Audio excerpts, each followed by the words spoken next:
조용한 기도로 사순절 제3주 예배를 하나님께 드리겠습니다.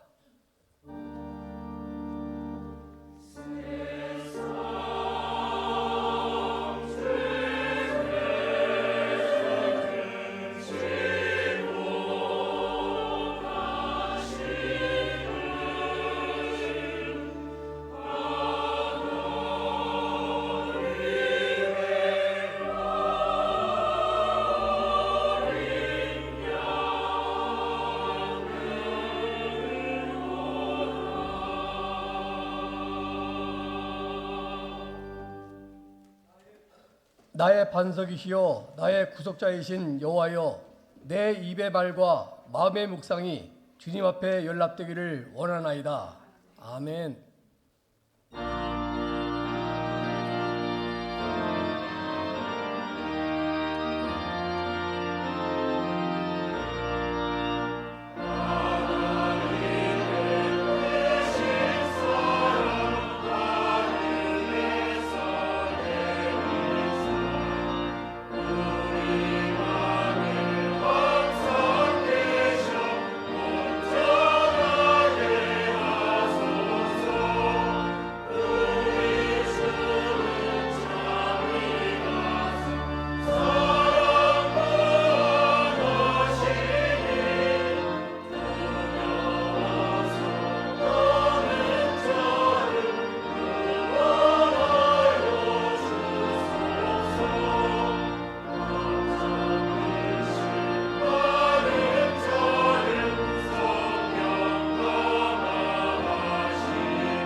여호와여, 나의 영혼이 주를 우러러 보나이다.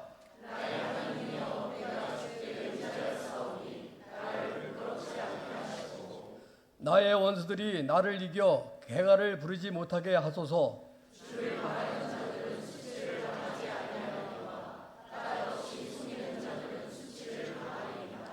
여호와의 주의 도를 내게 보이시고 주의 길을 내게 가르치소서.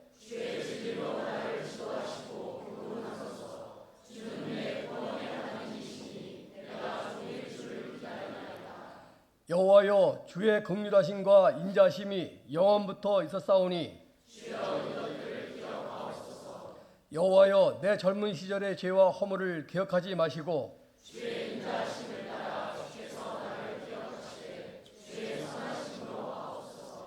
여호와는 선하시고 정직하시니 그러므로 그의 도로 죄인들을 교훈하시리로다.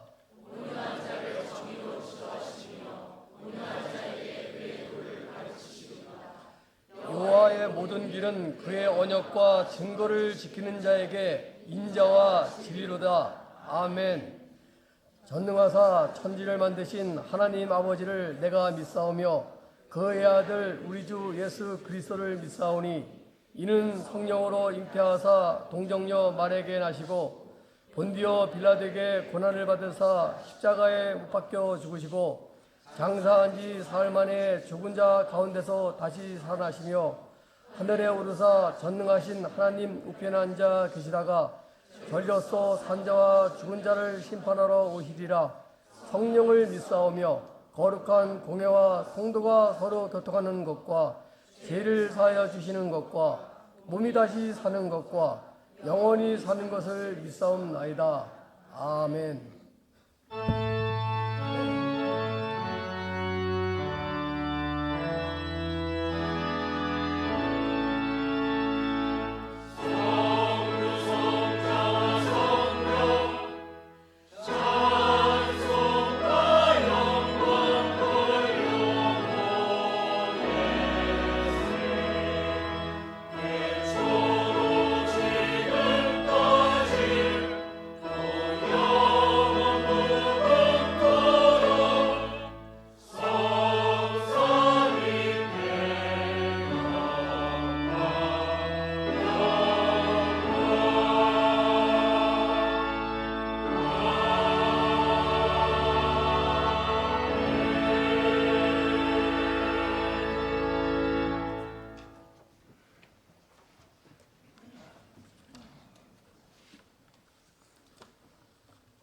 사랑이 많으시고 언제나 우리를 눈동자같이 지켜주시는 하나님 아버지, 거룩한 날에 주님 전으로 불러주셔서 찬양과 경배를 드리게 하시니 감사합니다. 하나님의 은혜를 의지하여 나왔사오니 저희를 붙잡아 주시고 주님 앞에 온 마음을 다해 감사드리는 시간이 되게 하여 주옵소서.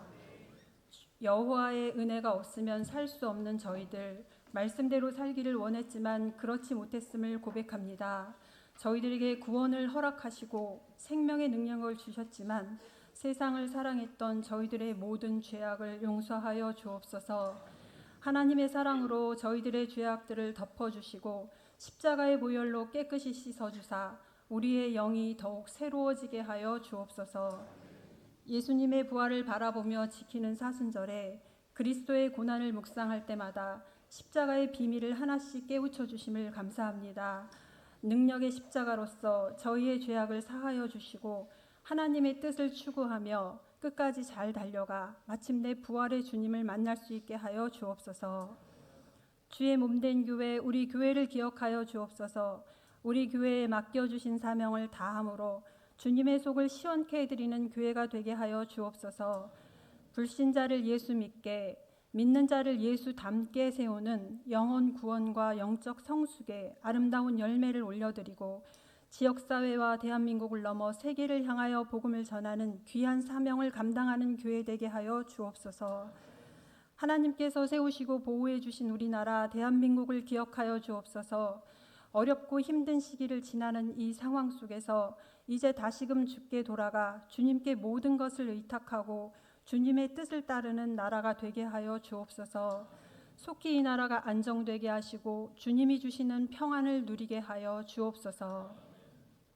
성도들의 삶에 복 내려주시기를 원합니다. 주님께서 과부를 보시고 불쌍히 여기사 울지 말라 하셨던 것을 기억합니다. 우리 열림의 성도들 중에 아파서 신음하는 모든 환자들을 불쌍히 여겨 주옵소서. 재정의 위기에 처한 가정들을 돌아보아 주옵소서. 각자의 생활에서 힘들고 지쳐서 고통 중에 있는 성도들을 불쌍히 여겨 주옵소서.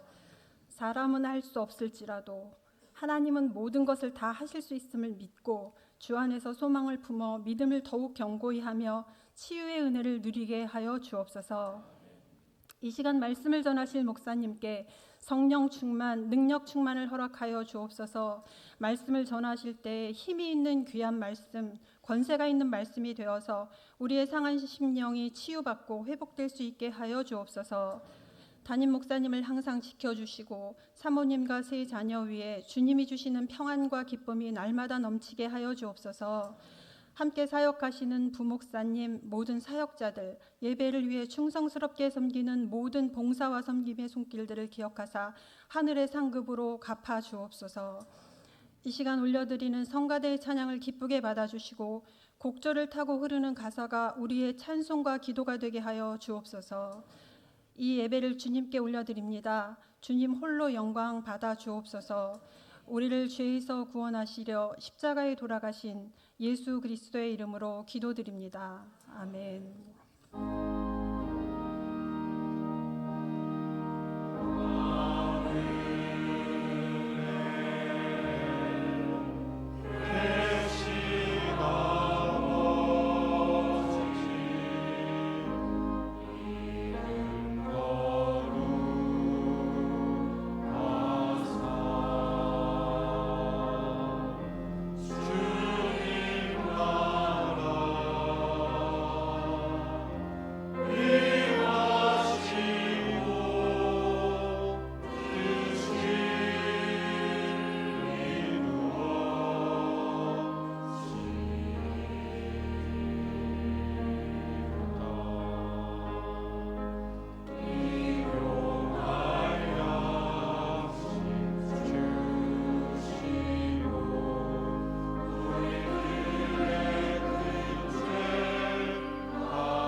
오늘 우리에게 주시는 하나님 말씀은 구약성경 미가 6장 8절 말씀입니다. 구약성경 1296쪽에 있습니다. 사람아, 주께서 선한 것이 무엇임을 내게 보이셨나니 여호와께서 내게 구하시는 것은 오직 정의를 행하며 인자를 사랑하며 겸손하게 네 하나님과 함께 행하는 것이 아니냐. 아멘.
할렐루야. 하나님 앞에 오신 여러분들 축복합니다. 환영합니다. 하나님이 주신 은혜와 평강이 여러분들 삶에 늘 충만하기를 간절히 바랍니다.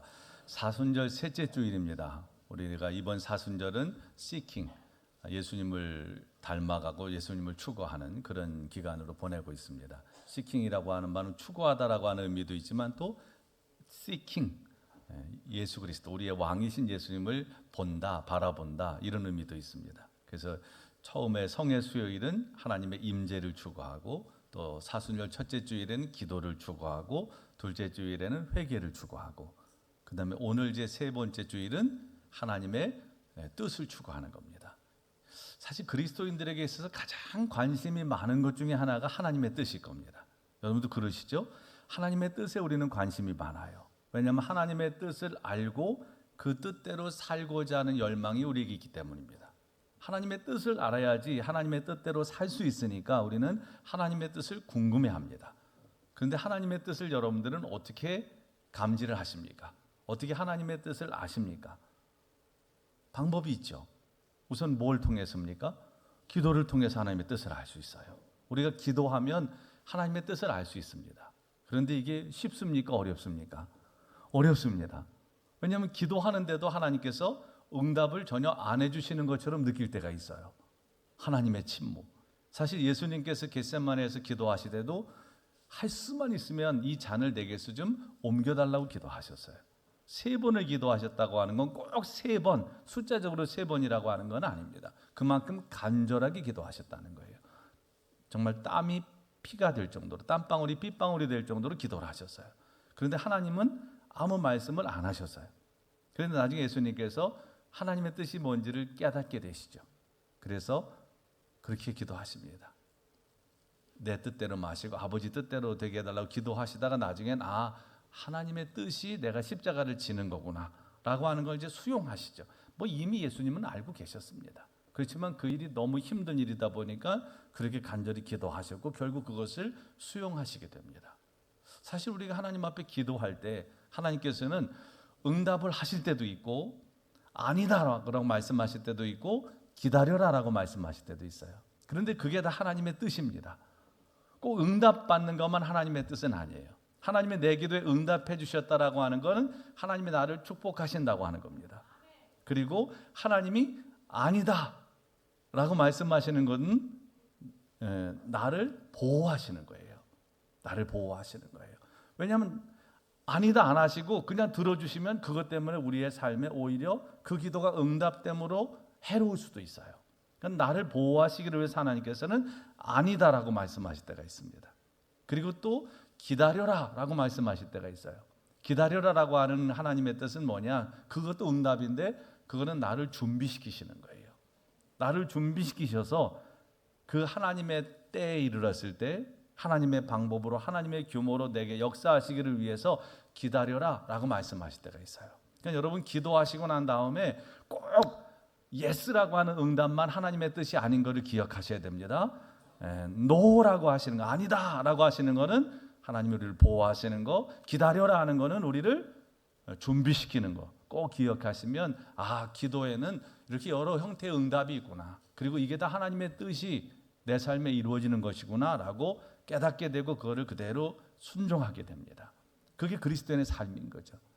그리고 제가 몇 주 전에 말씀드렸지만 제 친구 목사님 가정에서는 이 하나님의 뜻을 분별하기를 위해서 어떤 중요한 사안이 있을 때 아침을 금식하든지 금식 기도를 하고 난 다음에 두 내외가 앉아가지고 제비뽑기 한다고 말씀을 드렸죠. 하나님의 뜻은 그만큼 분별하기 어려운 거예요. 그래서 하나님의 뜻을 안다고 하는 게 이게 쉽지 않습니다. 근데 우리는 기도를 통해서 어쨌든 하나님의 뜻을 깨닫게 됩니다. 그리고 또 뭘 통해서? 하나님의 말씀을 통해서 하나님의 뜻을 발견하게 돼요. 하나님의 말씀에는 이미 하나님의 뜻이 계시되어 있습니다. 하나님께서 이미 성경을 통해서 우리에게 하나님의 뜻을 말씀하셨어요. 여러분들이 가장 잘 아는 하나님의 말씀 중에 하나가 데살로니가전서 5장 6절에서 8절까지 말씀. 그 말씀에 보면 하나님이 어떤 말씀을 하십니까?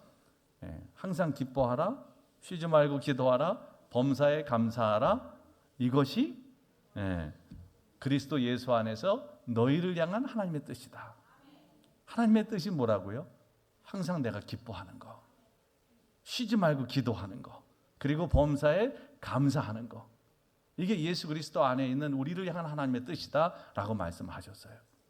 하나님의 뜻이 거창할 것 같은데 항상 기뻐하는 거, 쉬지 말고 기도하는 거, 범사에 감사하는 게 하나님의 뜻이구나.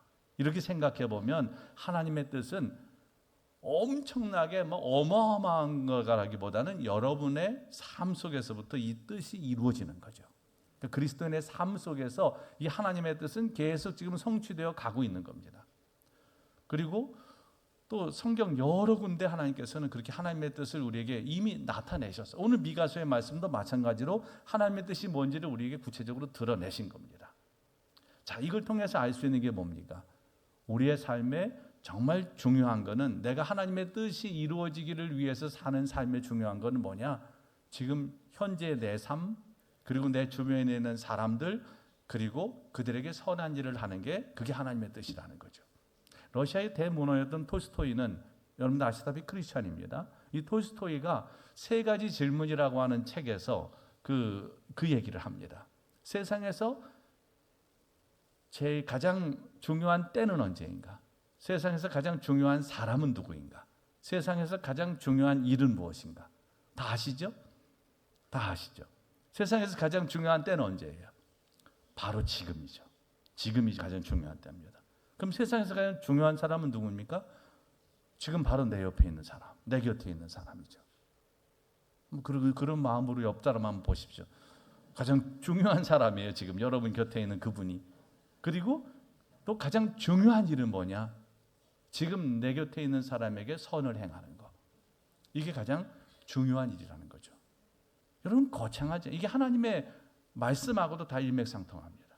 그러니까 우리가 가장 중요하게 생각해야 되는 게 뭐냐? 지금 현재 내 주변에 있는 사람들에게 선을 행하는 것이 이게 하나님의 뜻이다라고 하는 걸 깨달으셔야 됩니다.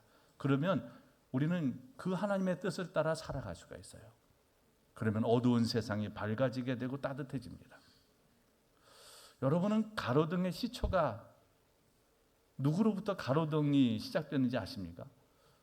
어제 제가 김경수 전사님하고 결혼식이 있어서 갔다 오다가 서울 디자인고등학교인가 그 신촌 쪽을 지나오다가 전사님이 그러더라고. 목사님, 여기는 디자인고등학교인데 저렇게 가로등도 디자인이 돼서 독특하다고. 그래서 보니까 이제 가로등도 정말 독특하게 이렇게 그 안에 돼 있더라고요. 디자인고등학교는 역시 디자인고등학교다워. 그런데 그걸 제가 보면서 이제 가로등의 시초, 김경수 전사님 쭉 얘기를 해줬어요. 근데 가로등의 시초가 누구냐? 미국의 벤자민 프랭클린, 미국의 건국의 아버지라고 불리는 사람 중에 한 분이죠. 여러분들이 누군지 다 아십니다. $100짜리 지폐에 있는 인물이에요. 그죠? $100짜리 그 지폐, 그 할아버지 생각나시죠? 지금 떠오르시죠? 누군지? 네, 그분이 벤자민 프랭클린입니다. 근데 이분이 필라델피아에 살았어요. 그런데 그 당시에는 가로등이 하나도 없는 깜깜한 그런 밤이 되면 아주 깜깜했어요. 그러다 보니까 사람들이 길을 지나가다가 돌뿌리에 발이 걸려 넘어지기도 하고, 이러다 보니까 어느 날 이분이 생각을 한 겁니다. 어떻게 하면 이렇게 밤거리를 좀 환하게 비칠 수 있을까? 그래서 자기 집 앞에다가 이 등잔대를 만들고 거기에 이 등을 올려놓기 시작한 거예요. 그리고 밤에 불을 밝히기 시작했습니다.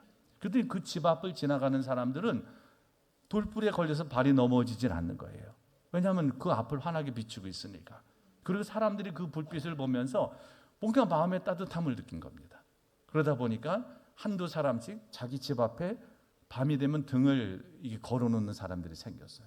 그래가지고 이게 쭉 확산돼가지고 미국에서 최초로 밤을 밝힌 그런 도시가 바로 이 필라델피아였다고 그래요. 그리고 그것을 인해서 점점 가로등이 생기기 시작한 거죠. 여러분, 지금 우리는 당연히 가로등이 환한 그런 도시에 지금 살고 있어요. 근데 시골에 가도 여러분 다 우리나라 가로등이, 전기가 들어가 있는 곳은 전부 가로등도 있습니다. 누군가 한 사람의 시작이, 누군가 사람들이 이 밤거리를 지나갈 때 돌에 걸려 넘어지지 않고 좀 안전하게 다닐 수 있는 방법은 없을까라고 하는 그 마음이, 누군가를 생각하는 그 마음이, 누군가를 향한 선행이 결국은 이런 일들이 가능하게 됐다는 거죠. 예전에 우리가 그 다리를 건너든지 아니면 터널을 통과할 때 통행료를 내는 게 있었어요. 뭐 지금은 대부분 자동화돼 있으니까 뭐 그냥 지나가면 띡 그리고 찍히는데 예전에는 징수원들이 돈을 받았어요. 그때 여러분들이 주로 아는 차량들, 뭐 그 일행들이 같이 차로 쭉 이동할 때 되면 맨 앞차에서 돈을 내죠. 뭐 1,000원 통행료다 그러면 5,000원 내면서 뒷차들 5대까지 다, 그러면 뒷차들은 쭉쭉쭉 다 통과가 됩니다. 그러니까 주로 아는 사람들끼리 갈 때 이제 그런 걸 해요. 그런데 내가 너무 그날 기분이 좋아. 저는 뒷차들은 내가 아는 차량들도 아니야. 그런데 1,000원 통행료 낼 거를 2,000원을 내면서 저 뒷차까지요. 딱 그러고 통과를 했어요. 그럼 징수원이 이제 그 다음 차가 와서 통행료를 내려고 그럴 때 뒷차가 냈습니다. 이렇게 얘기를 할 때, 제 앞차가 냈습니다. 죄송합니다. 네. 앞차가 냈습니다. 이제 그러고 이제 앞차가 냈습니다. 이렇게 얘기를 하면 이 사람은 어떻게 하겠어요? 기분이 좋아. 그리고 알겠습니다. 그러고 통과하면 거기서 끝납니다. 그런데 그 뒷차가 오면서 앞차가 냈다고 할 때, 그래요? 그러면서 자기가 어차피 1,000원 내려고 준비했던 거를 징수한테 주면서 그럼 이거는 뒷차 겁니다.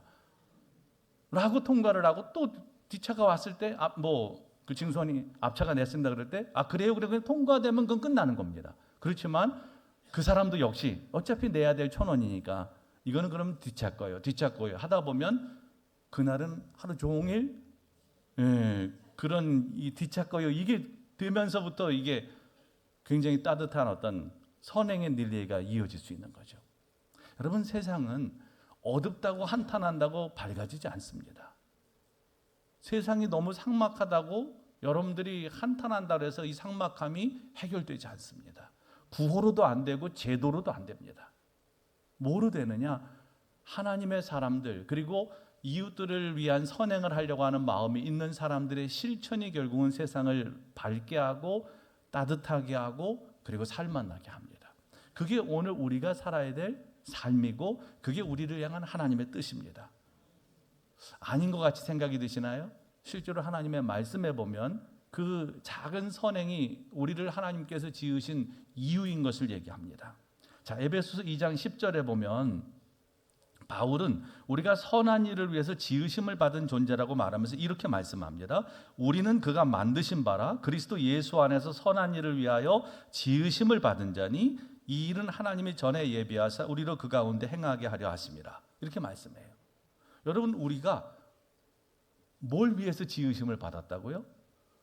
그리스도 예수 안에서 선한 일을 하기를 위해서 지으심을 받았다고 그렇게 얘기합니다. 또 바울은 디도서 2장 14절에 보면 예수님께서 우리를 대신해서 자신을 내어주신 이유도 바로 여기 있음을 말씀합니다. 모든 불법에서 우리를 속량하시고 우리를 깨끗하게 하사 선한 일을 열심히 하는 자기 백성이 되게 하려 하십니다.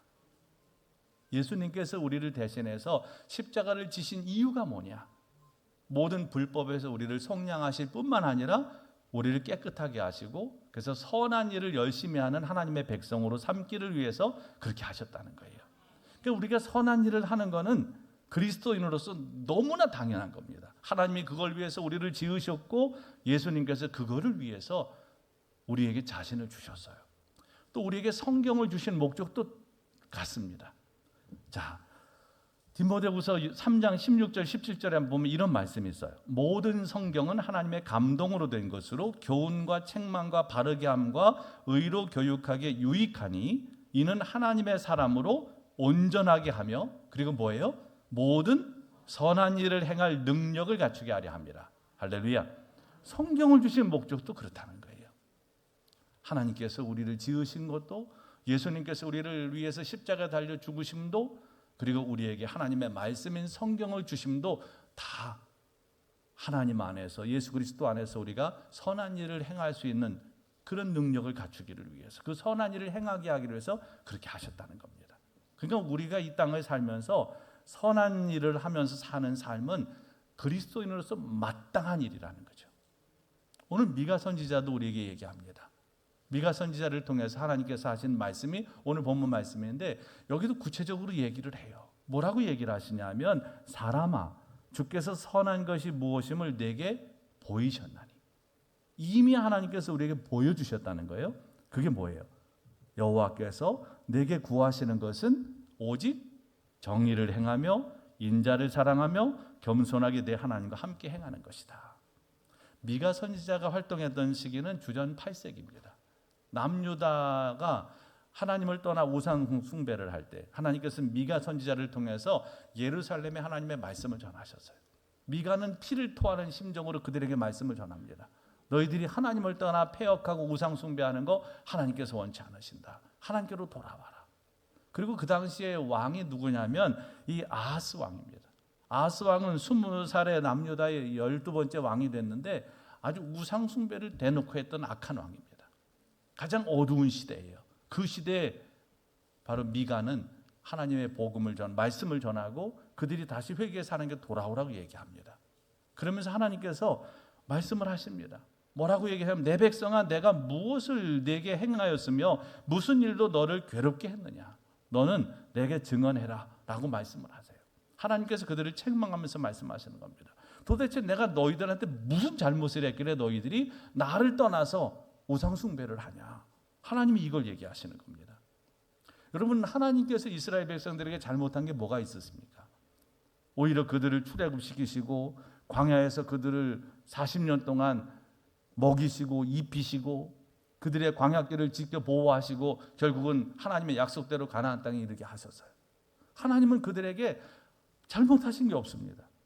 그런데 그들은 하나님을 떠나서 패역하고 우상 숭배를 하니까 하나님이 물으시는 거예요. 도대체 내가 너희들한테 뭘 잘못했길래 너희들이 이러냐. 그때 이스라엘 백성들은 그 하나님의 말씀을 들으면서도 이게 뭔지를 깨닫지 못했어요. 아니 하나님이 뭘 더 원하시는 거예요 우리한테. 이렇게 생각한 겁니다. 그러면서 그들이 오늘 6절에서 7절 말씀에 보면 엉뚱한 반응을 보입니다. 하나님이 그렇게 말씀하시면 아닙니다 하나님 우리가 패역해서 하나님을 떠났습니다 라고 회개하고 하나님께 돌아오면 되는 거잖아요. 그런데 그들은 하나님의 말씀 앞에 엉뚱한 반응을 보입니다. 뭐라고 얘기하냐면 내가 무엇을 가지고 여호와 앞에 나가며 높으신 하나님께 경배할까? 내가 번제물로 1년 된 송아지를 가지고 그 앞에 나갈까? 여호와께서 천천의 순양이나 만만의 강물 같은 기름을 기뻐하실까? 내 허물을 위하여 내 맏아들을 내 영혼의 죄로 말미암아 내 몸의 열매를 드릴까? 이 얘기가 뭐냐 하면 하나님이 그렇게 말씀하실 때 그들은 아니 하나님 뭘 더 원하시는 겁니까? 돌이킬 생각은 안 하고 오히려 하나님 앞에 적반하장이에요. 하나님 도대체 뭘 더 원하십니까? 왜냐하면 그들은 행실은 악하고 우상 숭배를 하면서도 또 하나님을 섬긴다고 번제물을 드리고 성전에서 행하는 일들을 뻔뻔스럽게 했어요. 하나님은 그게 싫으신 겁니다. 왜 너희들은 우상 숭배도 하고 나도 섬기려고 하느냐? 이건 두 개가 공존할 수 없다는 겁니다. 너희들이 내게 예배하려면 제대로 하라는 거예요. 하나님 앞에 재물을 가지고 하나님의 마음을 얻는 거 이거는 하나님이 원치 않으신다는 겁니다. 그런데 그들은 역시 아니 우리가 드린 게 부족한가? 이렇게 생각한 거예요. 뭘 더 드려야지 하나님이 기뻐하신다는 거예요 도대체. 하나님은 왜 이러셔? 뭘 더 드려야 될까? 우리 죄를 위해서 우리가 맏아들이라도 드려야 될까? 아니면 나라도 인신으로 나라도 드려야 되나? 이렇게 그들이 반응한 겁니다.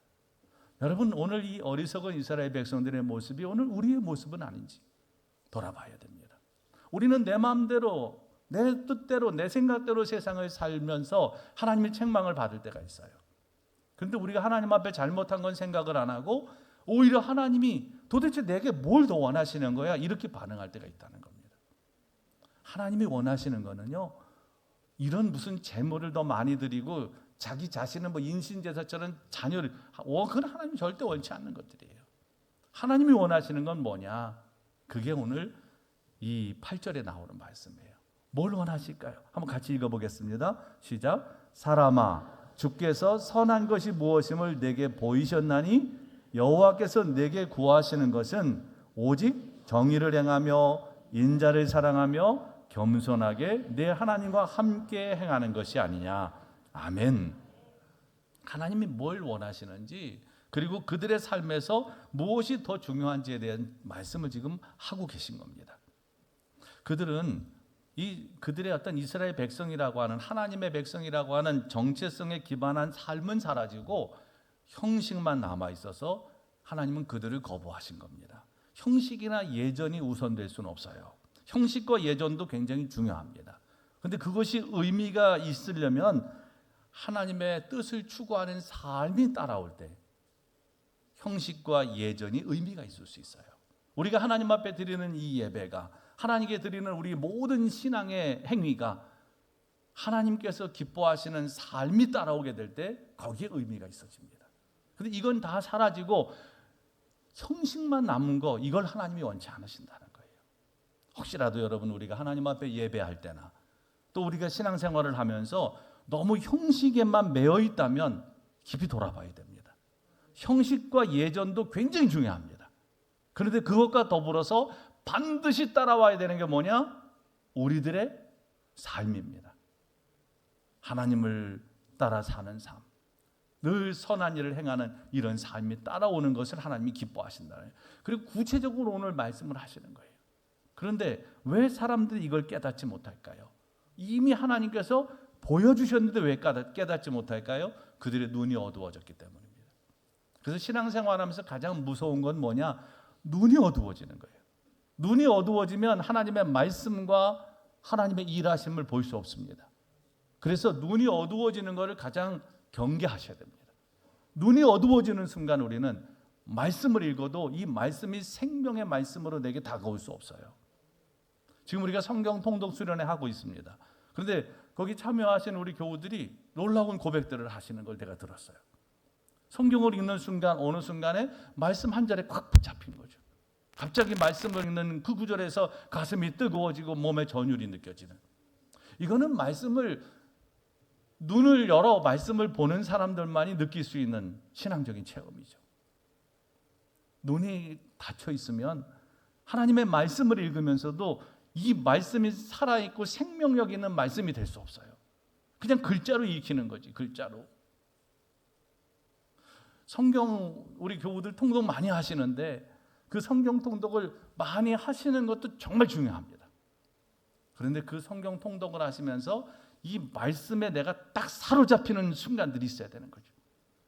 하나님의 말씀이 막 살아 꿈틀거리면서 이게 활자가 아닌 생명으로 내게 다가오는 그런 순간들이 있어야 돼요.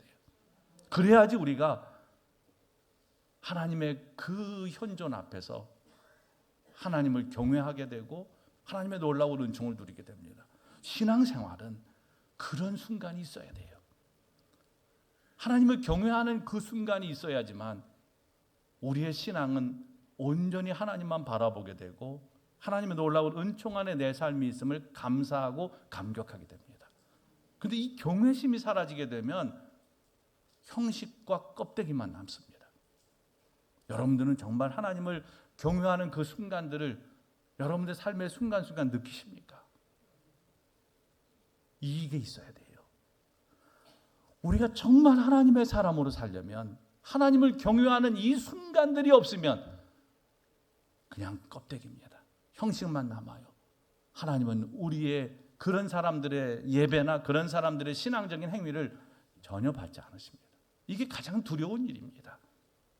그런데 하나님을 경외하는 이 순간들이 우리에게 언제 오느냐?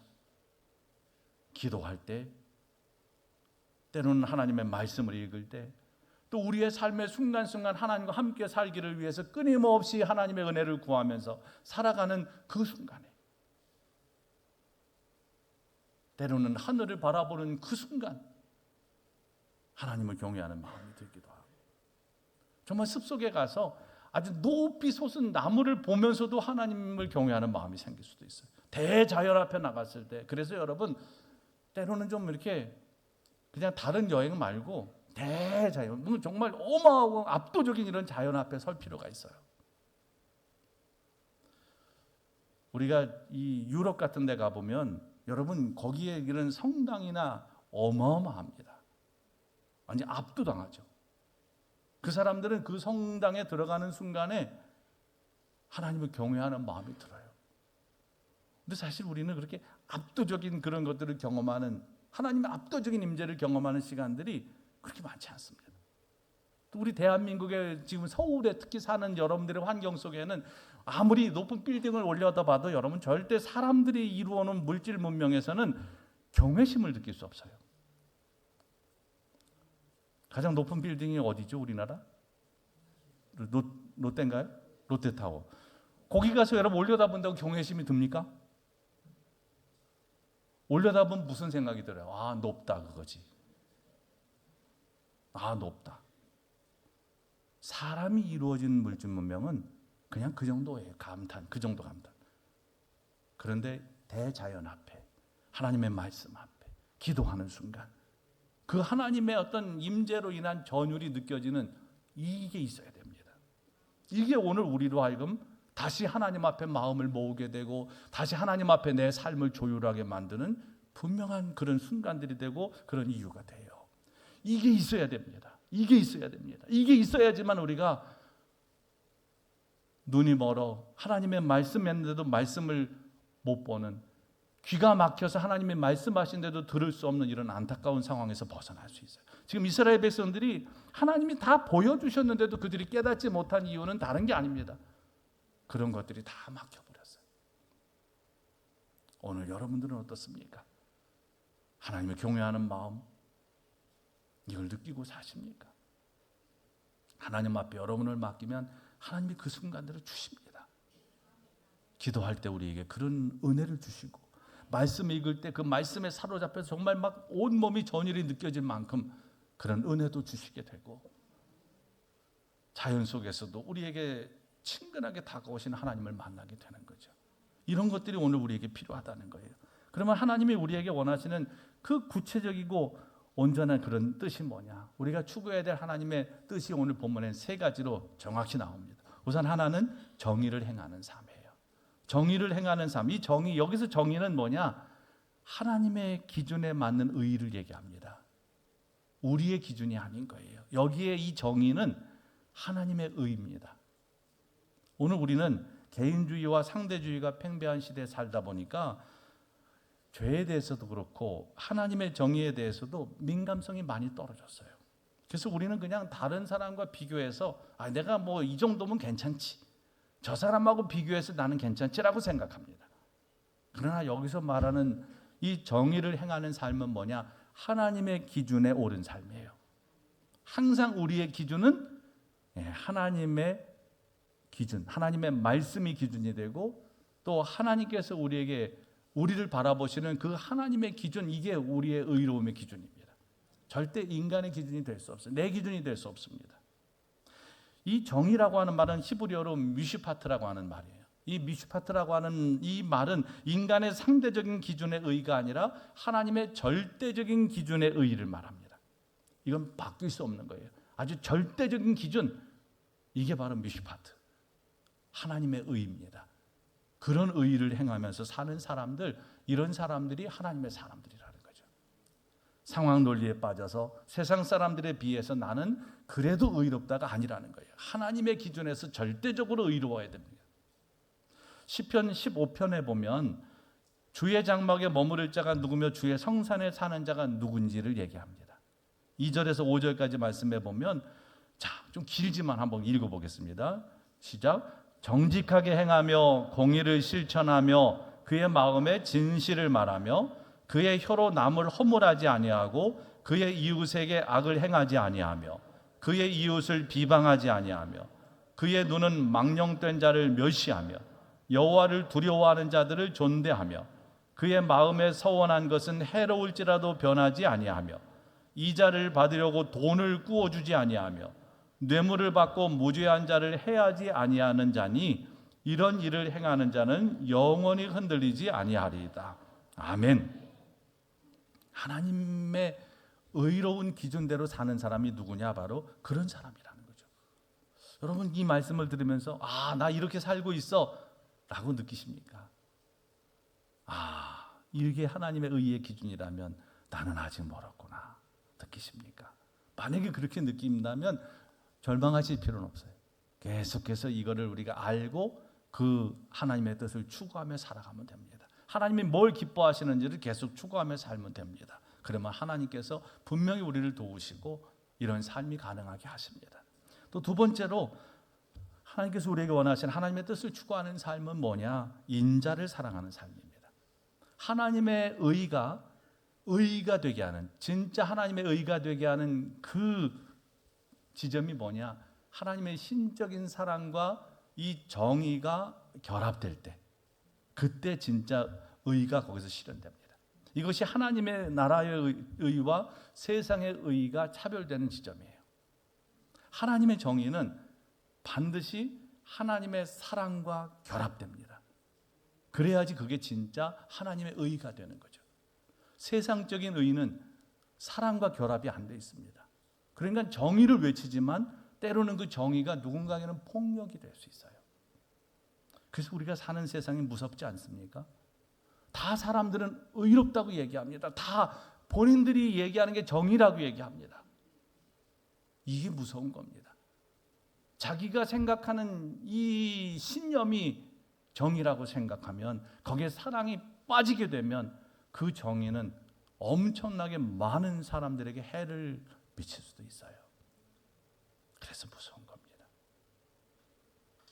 반드시 하나님의 의는 사랑이 결합돼야 돼요.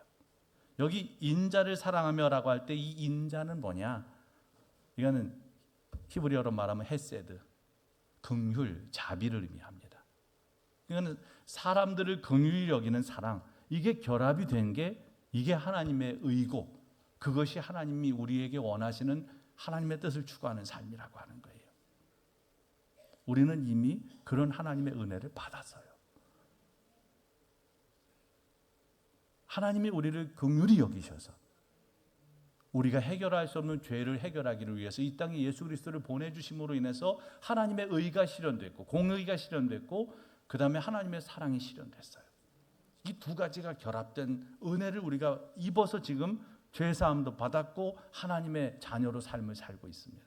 그래서 오늘 우리들도 그렇게 살아야 된다는 거죠. 반드시 하나님의 의에는 사랑이 결합돼야 됩니다. 이게 결합이 안 되면 굉장히 무서운 것이 될 수도 있어요. 그런데 하나님은 우리에게 말씀하십니다. 이 사랑이 결합된 의, 이것이 하나님이 원하시는 뜻이다. 십계명에서 말씀하세요. 내 부모를 공경하라, 살인하지 말라, 간음하지 말라, 도둑질하지 말라, 내 이웃에 대해서 거짓 증거하지 말라, 내 이웃의 것을 탐하지 말라. 결국 이 얘기는 뭐예요? 바르게 살아라, 정의롭게 살아라. 그런데 이렇게 바르게 살려면 반드시 필요한 게 뭐냐? 이웃을 사랑하면 이게 저절로 이루어지게 돼요. 부모님을 사랑하면, 부모님을 공경하라고 하는 이 계명이 어렵지 않습니다. 사랑하는데 왜 어려워요, 이게? 그리고 살인하지 않는 것, 간음하지 않는 것, 도둑질하지 않는 것, 이웃의 거짓 증거하지 것, 이웃을 탐하지 않는 것 다 마찬가지입니다. 이웃을 진짜 사랑하게 되면 이 계명은 어려운 계명일 수 없어요. 그런데 요즘에 왜 흉악한 범죄가 계속 급증을 합니까? 사랑이 없어지니까, 식으니까 결국은 정의도 무너지기 때문입니다. 그래서 여러분 반드시 기억하셔야 돼요. 하나님의 의는 사랑과 결합될 때 이게 온전한 하나님의 의가 된다는 것. 그리고 또 하나님은 또 뭘 말씀하시냐? 마지막 세 번째로는 겸손하게 하나님과 동행하는 삶을 얘기하십니다. 여기 겸손하게 내 하나님과 함께 행하는 삶, 이게 하나님께서 우리를 기뻐하시는 삶이고 이게 하나님의 뜻이라는 거예요. 여기 겸손이라고 고백한 건 뭐 겸손하게 하나님과 동행하는 것도 의미가 있겠지만, 사실 원어를 보면 이거는 하츠네아라고 하는 히브리어를 사용했는데 사려 깊은, 주의 깊은, 조심하는, 신중한 이런 뜻이 담겨져 있어요. 그러니까 하나님과 겸손히 행하는 게 뭐냐? 사려 깊게 생각하고, 무슨 일을 하든지 사려 깊게 생각을 하고, 그 다음에 주의 깊게 들으며, 그리고 신중하게 성찰하며 하나님과 함께 살아가는 삶이라는 거죠. 조금 우리가 우리의 삶을 좀 돌아보면서 거칠어진 우리의 삶을 바꿀 필요가 있어요. 이제는 좀 더 사려 깊게 생각할 필요가 있습니다. 때로는 너무 생각 없이 행한 일들 때문에 우리는 얼마나 많은 어려움을 겪고 있습니까? 지난 한 주간도 내가 조금만 더 생각했으면 이렇게 행동하지 않았을 텐데, 내가 조금만 사려 깊게 생각했으면 이런 말 안 했을 텐데 라고 후회한 적이 얼마나 많습니까? 그런데 우리가 하나님과 함께 겸손하게 하나님과 동행하려면 사려 깊게 생각해야 돼요. 또 뿐만 아니라 주의 깊게 들으셔야 됩니다. 우리는 다른 사람 말을 건성건성 들어요. 주의 깊게 들어야 되는데 다른 사람 말을 거의 듣지 않습니다. 그리고 자기 말만 해. 그러니까 여러분 얼마나 피곤합니까? 집에서도 피곤하고 직장에 가도 피곤하고 교회 와도 이게 다르지 않아요. 잘 들으려고 하지 않아요. 근데 잘 들으셔야 됩니다. 이게 겸손히 하나님과 동행하는 삶이에요. 잘 들으셔야 돼요. 말보다 듣는 걸 먼저 하십시오. 잘 들으십시오. 잘 들으시면 들립니다. 그 사람의 마음의 아픔도 들리고 그 사람이 지금 뭐가 힘든지도 깨닫게 되죠. 잘 들으셔야 돼요. 그리고 신중하게 성찰을 해야 됩니다. 아주 신중하게 잘 성찰을 하면서 그렇게 사는 삶, 그런 삶이 겸손하게 하나님과 함께하는 삶입니다. 사랑하는 여러분, 이번 주간은 하나님의 뜻을 추구하는 주간입니다. 예수님께서 이미 본을 보여주셨어요.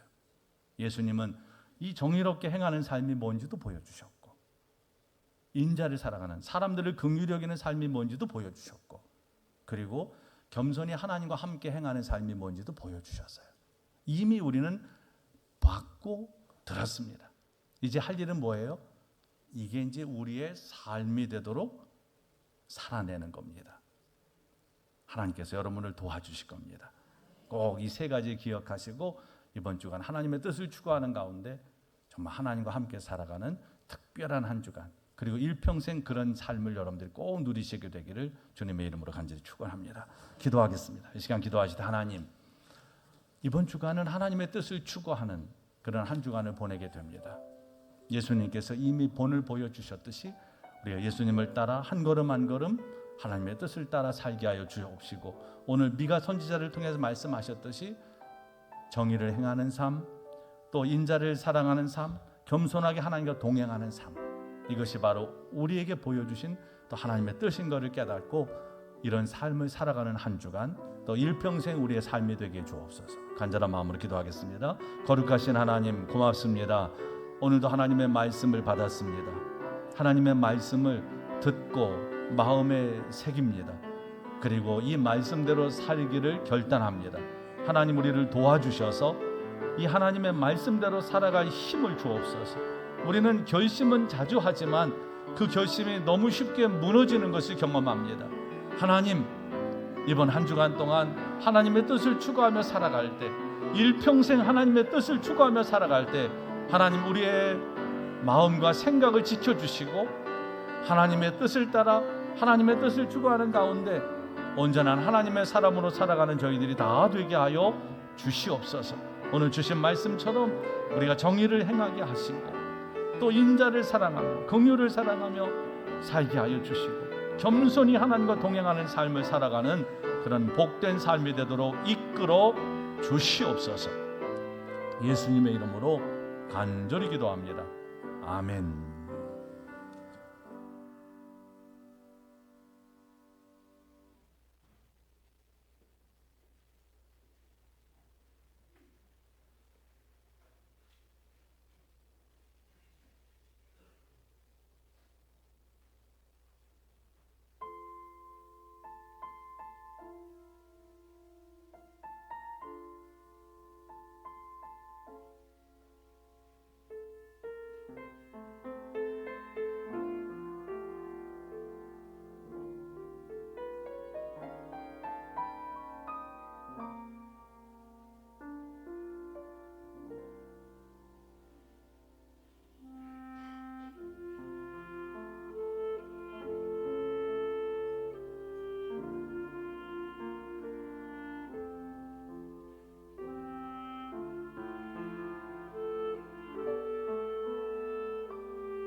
소식을 전해드립니다. 사순절 셋째 주일입니다. 예수님의 고난과 죽으심을 기억하며 회개와 절제, 순명의 시간으로 보내시기 바랍니다. 2025년 사순절 성경통독 수련회가 28일 금요일까지 진행됩니다. 열린 필그림 콰이어 너와 나의 교회 방문 찬양 예배가 오늘 오후 2시에 있습니다. 신천 장로 취임식이 다음 주일 2부 예배 시에 있습니다. 예배는 교회의 영적인 상태에 대한 숨길 수 없는 반영이며 성도들은 자신이 드리는 예배 이상의 삶을 사는 것이 불가능합니다. 모든 예배에 기쁘고 감사한 마음으로 열심을 다해 참석하시기 바랍니다. 2025년 고난주간 성금요일 1일 수련이 4월 18일 금요일에 있습니다.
네, 방송 사고는 아니고 이게 일부러 무음으로 했습니다.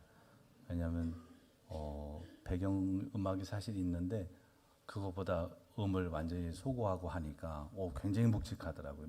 느낌이. 그래서 요즘 우리는 이렇게 조용한 시간을 못 견디잖아요. 근데 이런 감동이 있어서 이건 일부러 소리를 죽인 겁니다. 꼭 기억하시고 이날 시간 내셔서 월차는 이럴 때 쓰시는 겁니다. 월차 내셔서 한번 미리 광고 드리니까 참석하시면 좋겠습니다. 사순절 성경통독 수련회 지금 진행되고 있습니다. 이번 주간까지 하면 이제 일독하게 되는데 화요일부터 금요일까지 10시부터 6시까지입니다. 여러분 시간 되실 때 나오셔서 같이 성경 읽으시면 좋겠습니다. 많은 분들이 오셔서 지금. 그리고 열린 필그림 콰이어와 너와 나의 교회 방문 찬양 예배가 오늘 2시에 있습니다. 너와 나의 교회는 우리 마포지방이고 중증 장애인들이 함께 모여 예배드리는 교회입니다. 우리 교회도 오래전부터 선교하는 그런 교회이기도 합니다.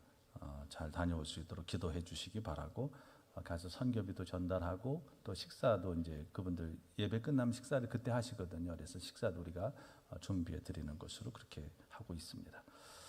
다음 주일 2부 예배 때는 우리 신천 장로님, 김상진 장로님 취임식이 2부 예배 시에 잠깐 있겠습니다.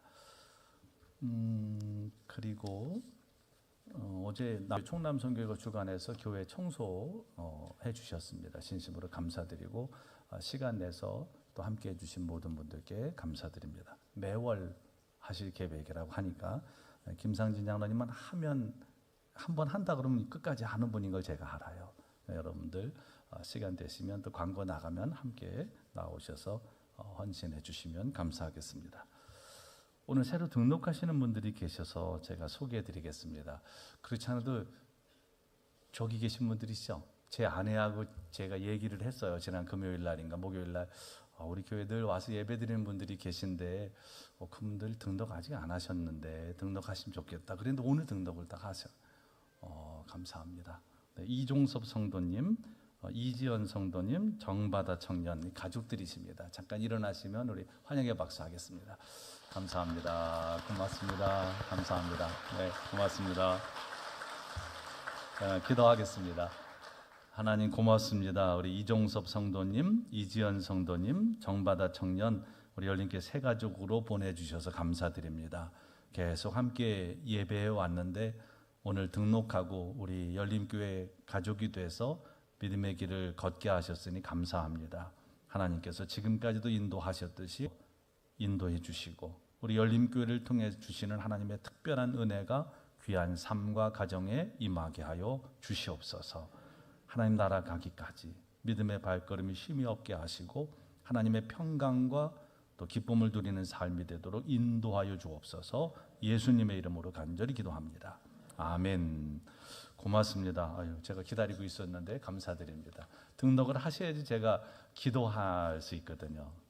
그냥 방문만 해서 예배드리는 분들은 제가 인적사항을 모르니까 기도해 드릴 수가 없는데 이렇게 교우로 등록하시면 제가 기도할 수 있으니까 저는 그게 좋아요. 우리 교회 교인이 한 명 느는 것도 좋지만 기도할 수 있는 거, 그러니까 감사드립니다. 일단 괜찮으시면 저랑 사진 찍고 가시면 좋겠습니다. 그리고 지금 뭐 우리 김영미 권사님이 구의원 이제 하시다가 하나님 나라 부름을 받으셔서 보궐선거하고 있으니까 여러분 요 연남동 망원 1동 2동인가요? 어디 이 지역에 사는 분들은 관심 가지시 기도해 주시기 바라고. 장영준 후보님이 오늘 예배 또 오셨네. 가끔 우리 교회 예배 이렇게 오시는데 오늘 예배로 오셔서 그냥 잠깐 한번 열심히 하시라고 한번 박수 한번 해드리겠습니다. 감사합니다. 다른 다 자리에서 일어나셔서 봉헌하시겠습니다.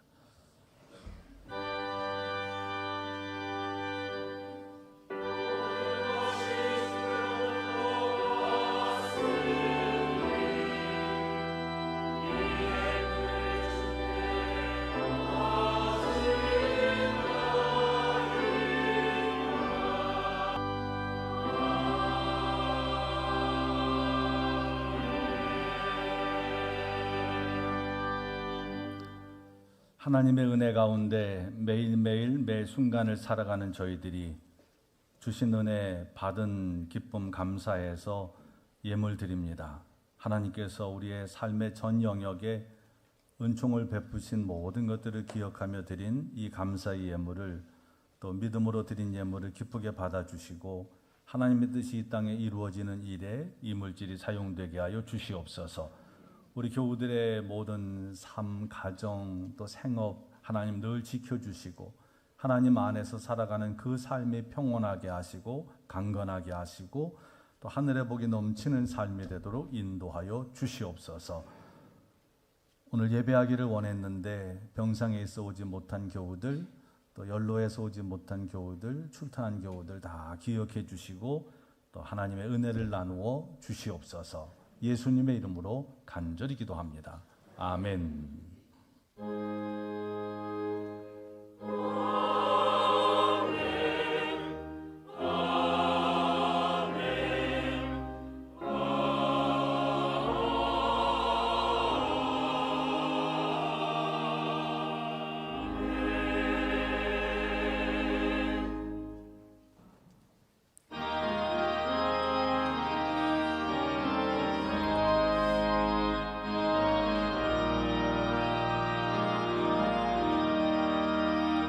주님의 뜻을 이루소서. 고요한 중에 기다리니 진흙과 같은 날 빚으사 주님의 형상 만드소서. 주님의 뜻을 이루소서. 주님 발 앞에 엎드리니 나의 맘속을 살피시사 눈보다 희게 하옵소서. 주님의 뜻을 이루소서. 병들어 몸이 피곤할 때 권능의 손을 내게 펴서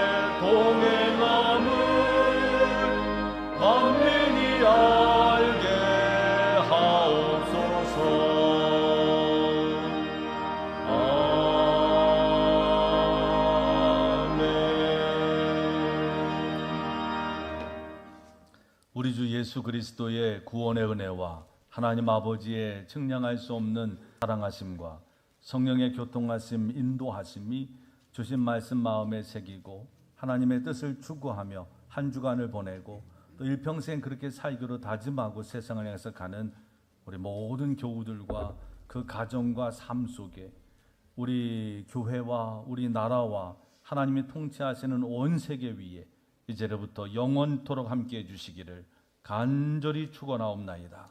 아멘.